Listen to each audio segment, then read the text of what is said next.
They didn't just burn black towns, they flooded them. When black communities became too successful in America, they didn't just face racism, they faced complete erasure. Towns like Oscarville, Georgia were thriving. Black-owned land, businesses, churches. But in 1912, after false accusations and white mob violence, over 1,000 black residents were forced to flee. Soon after, Oscarville was flooded. What stands there now? Lake Lanier. People swim, boat, and vacation right above a drowned black town. And Oscarville wasn't the only one.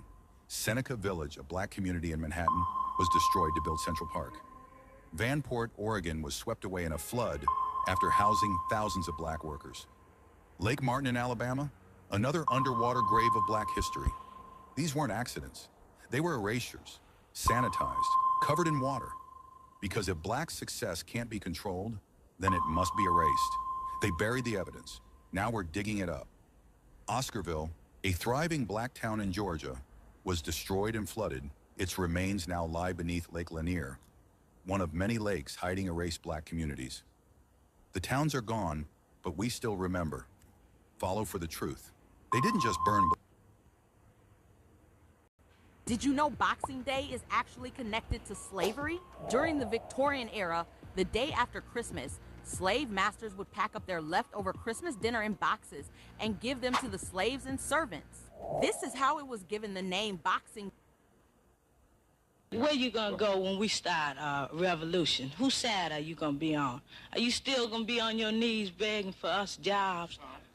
As Mr. Meek said, he wouldn't die standing on his feet rather than to die on his knees. I will die standing up for God, regardless of any circumstance. Okay. Have God ever told you to let this white man rule you like he is?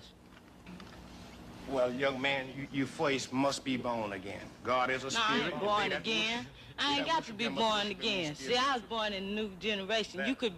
Your mother could have brainwashed you, but can't nobody brainwash me. I'm ready. It's gonna take young boys like us to win the revolution. The white peoples realized today that they was wrong for enslaving the Negro. The great mass. May I finish? I'll wait. Why, if you so militant, why don't you keep your mouth shut? I'll tell you why, Reverend Mitchell, because I'm sick and tired of you standing up there on a television camera, a black man. Laws against black American people you didn't know existed. This one's called the no man in the house rule. If you grew up with a healthy family dynamic, you understand that the black father is very important as he is the structure, guidance, and influence. And because of this, this is what makes a black family very strong and powerful. But in the 1950s and 60s, that strength was targeted. The man in the house rule, a policy tied to welfare programs, said that if a man lived in the home, the family did not qualify for government support. Social workers would do surprise visits, checking closets for men's shoes, inspecting beds for signs of a father. So to feed their kids, mothers had to hide their husbands, or worse, push them out.